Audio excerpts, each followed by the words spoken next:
আসসালামু আলাইকুম। একটি গণিত একটি প্রশ্ন যেটা সমাধান করব।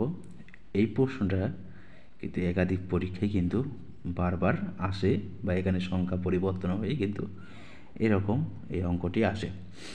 এখানে বলতেছে একটি চাকার ব্যাস 4.5 মিটার।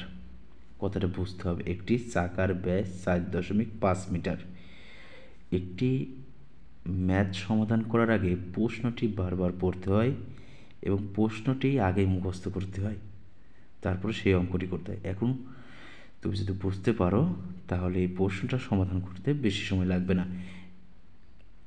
একটি চাকার ব্যাস, আমরা জানি চাকাটা কেমন হয়, চাকাটা নিশ্চয়ই বৃত্তাকার হয়। চাকাটা কেমন হয়? চাকাটি বৃত্তাকার হয়। বলছে ব্যাস 4.5 মিটার।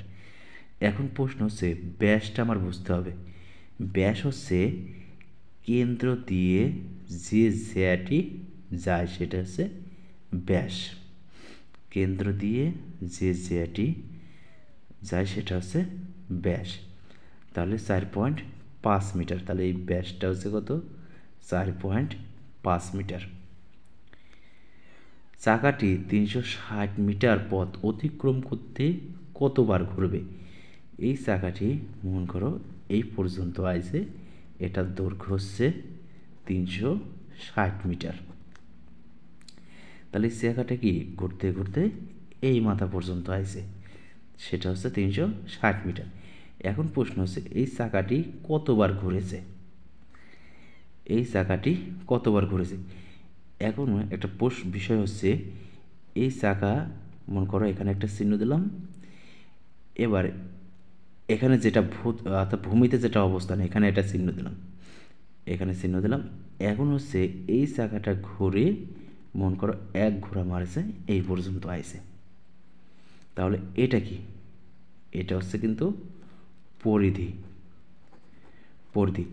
এখন এই চাকা অর্থাৎ একটা গোল, যদি এই চাকাটা যদি একটা তার হয়, একটা তার হয়, সেই তারটা তুমি যদি শার্ট করো অর্থাৎ লম্বাভাবে শার্ট করো, এটা কিন্তু আবার যদি গোল করো তাহলে হচ্ছে এই চাকাটি হইল। সেক্ষেত্রে এটা কিন্তু পরিধি। চাকার কিন্তু এটা হচ্ছে পরিধি বা বৃত্তের পরিধি। তাহলে আমি এইটুকুর মাপ যদি আমি বের করতে পারি তাহলে কতবার ঘুরেছে এটা বের করতে পারবো। তার মানে এই চাকাটি একবার ঘুরে এই পর্যন্ত আসলো। তাহলে এই পর্যন্ত আসা মানে কি? এটা হচ্ছে পরিধি, অর্থাৎ এটা যে বৃত্তের পরিধি সেটা। তাহলে আমার বৃত্তের পরিধি বাই করতে হবে। তাহলে বৃত্তের পরিধি বাই করতে হলে পরে সূত্র কি? সূত্র হচ্ছে 2πr। 2πr হচ্ছে একটা সূত্র। এখন হচ্ছে টুর মান কত? 2 আছে। এবার হচ্ছে পায়ের মান, পায়ের মান কত? 3.1416। এখন হচ্ছে আর এর মান কি? আমাদের ব্যাস দিয়ে আছে, এই ব্যাস থেকে আমরা হচ্ছে আর এর মান বাই করব। আর হচ্ছে কি? ব্যাসার্ধ। এটা হচ্ছে ব্যাস, আর আর বলতে আমরা কি বুঝি? ব্যাসার্ধ। তাহলে ব্যাসার্ধ হচ্ছে ব্যাসের অর্ধেক, অর্থাৎ এই কেন্দ্র থেকে এইটুকু, কেন্দ্র থেকে শুধু এইটুকু হচ্ছে কি? ব্যাসার্ধ। আর তার মানে 4.5-এর অর্ধেক কত? 4.5কে যদি আমরা 2 দিয়ে ভাগ করি তাহলে হচ্ছে 4-এর অর্ধেক 2 পয়েন্ট, আর 5 মানে 50, এখানে হচ্ছে 25, 2.25। তার মানে আর এর মান পেলাম হচ্ছে 2.25। তাহলে এটা আমরা কি করব? গুণ করব। তাহলে 2 ইন্টু 3.1416, এটা হচ্ছে পায়ের মান, পায়ের মান হচ্ছে 3.1416, আর আর হচ্ছে ব্যাসার্ধ 2.25 আমরা পেয়েছি। এটা যদি গুণ করি 14.14 হয়। তার মানে এইটুকু, এই হচ্ছে চাকা, এই চাকাটা এই পর্যন্ত ঘুরে একবার ঘুরে, আর একবার ঘুরে সে গেল কত? 14.14 মিটার।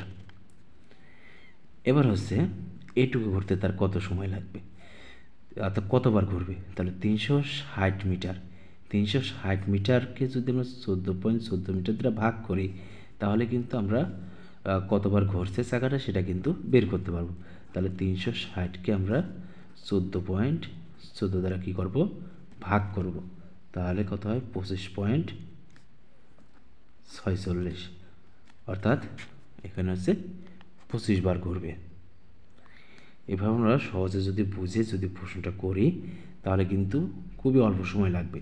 তাহলে আমরা যদি সহজে বলতে চাই যে ব্যাস আছে 4.5 মিটার, চাকাটি 360 মিটার পথ অতিক্রম করতে কতবার ঘুরবে, তাহলে ব্যাসকে আমরা জানি চাকা হচ্ছে বৃত্ত, তাহলে ব্যাসকে আমরা কী করব, ব্যাসার্ধ করব।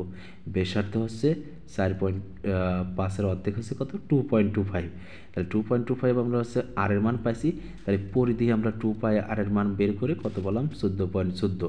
এবার 360 দ্বারা আচ্ছা 14.14কে 360 দ্বারা ভাগ করলে কত হচ্ছে 25.46, তাহলে হচ্ছে 25 বার ঘুরবে।